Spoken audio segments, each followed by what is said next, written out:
Everyone. This video is all about the classification and tabulation of data. Most of the statistical information in the newspaper or in magazine we see they are in a tabular form or in a graphical chart or bar chart, pie chart in different types of graphical forms so that it gives a clear understanding of the data. So today we'll start this classification of data in a tabular form.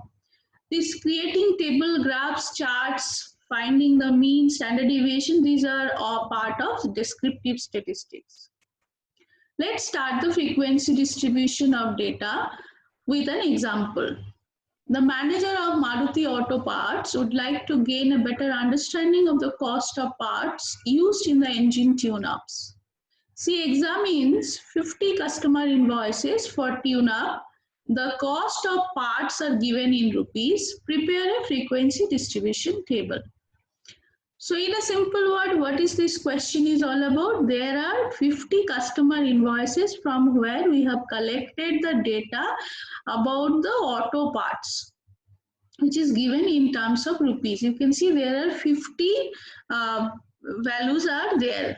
Now we cannot remember the 50 data at a glance. To make it quite easy, we can create a table, tabular form of data, which is called frequency distribution of data. So what are the methods for creating a frequency table or frequency distribution? The first thing, we have to create some number of non-overlapping classes. Let's go one by one. What do you mean by classes? Classes is nothing but we can create this entire 50 data in some interval, like 0 to 10, how many values are there, 10 to 20, how many values are there. So each range 0 to 10, 10 to 20, they are called classes. So normally they should not be overlapping. What I mean, suppose one value is included in one class, the same value should not be included in other class. So the class should be created in such a manner that any one value will lie in any one class or class interval.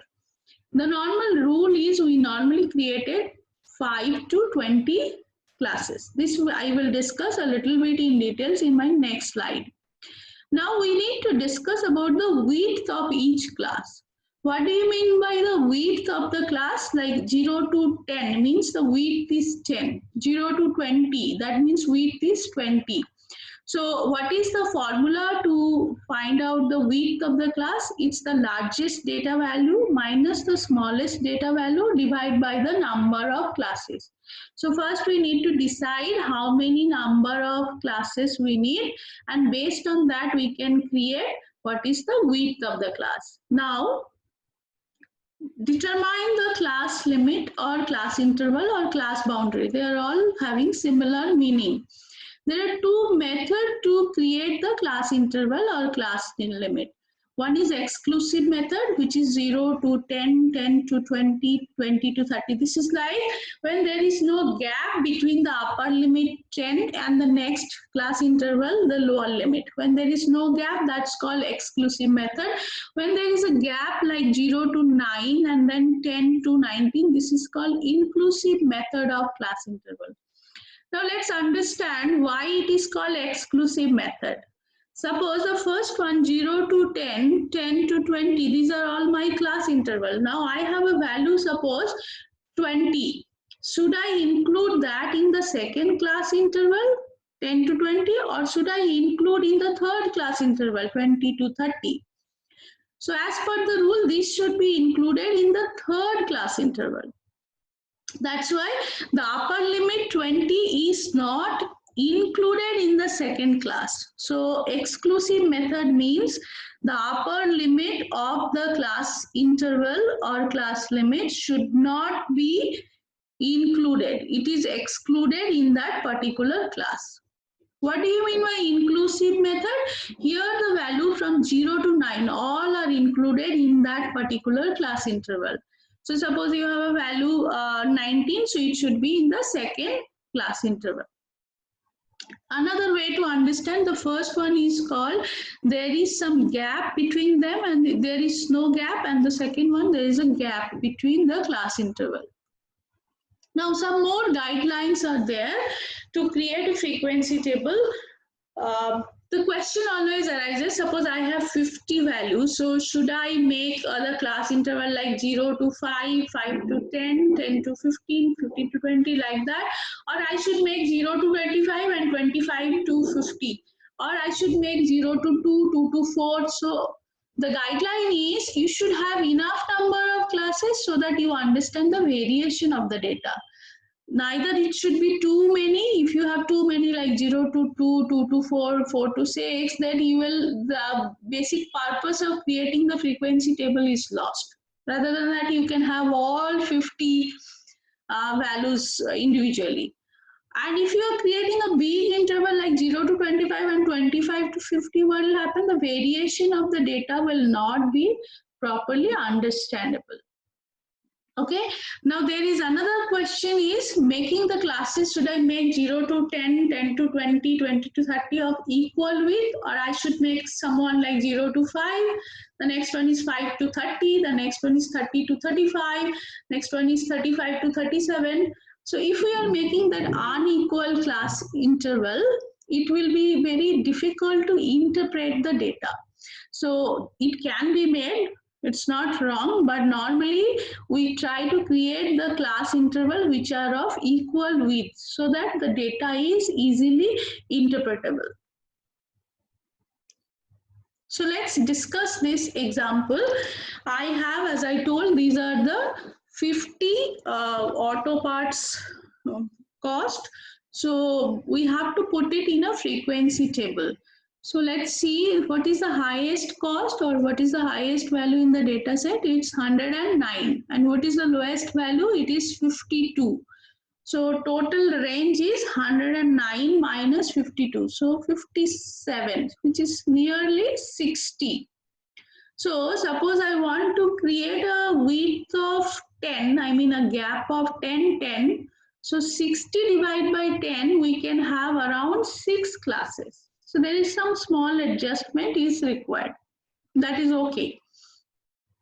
Now let's make, so I have made in this is my, this is for this example, I have made an inclusive method of class interval or class boundary. So 50 to 59, because my lowest value started with 52, so I started with 50.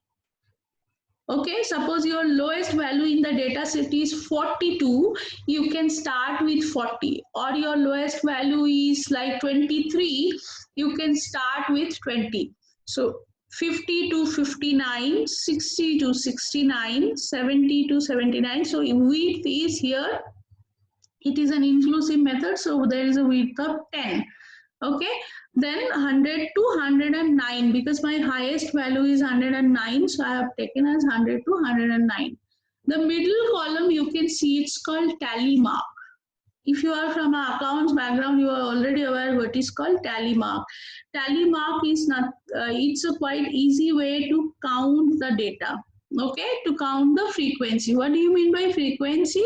Frequency is like in each class interval or class boundary 50 to 59, how many times the data is repeated in my data set. So let's try. So how we are calculating or how we are creating the tally marks. The first value is 91. So 91 should lie in this range. So I'll create I will write one line. Okay. The second one is 78. So it will go in my third one. So I'll create one. The third value is 93. So I'll put it again in this 90 to 99 range. The next value is 57, so which will go in my first class interval. So I'll draw a line. Like that, you can just take all the data into consideration and you can calculate how many cases are there. So if we see from 50 to 59, in my data set, one value is 52 and one value is 57. So I have a frequency 2. Similar way for 60 to 69, if you just go through the data, you will see there are 13 cases. So the frequency is 13. So total number of cases after doing all the frequency, you will add the value which is coming as 50. The moment you will see the total frequency matches with the number of cases given in your data set, that means you have done it correctly. So in my next video, we'll discuss about the exclusive class interval method, and we will do some more further study, which is like histogram, how to draw a histogram and all. So that's all. Thank you.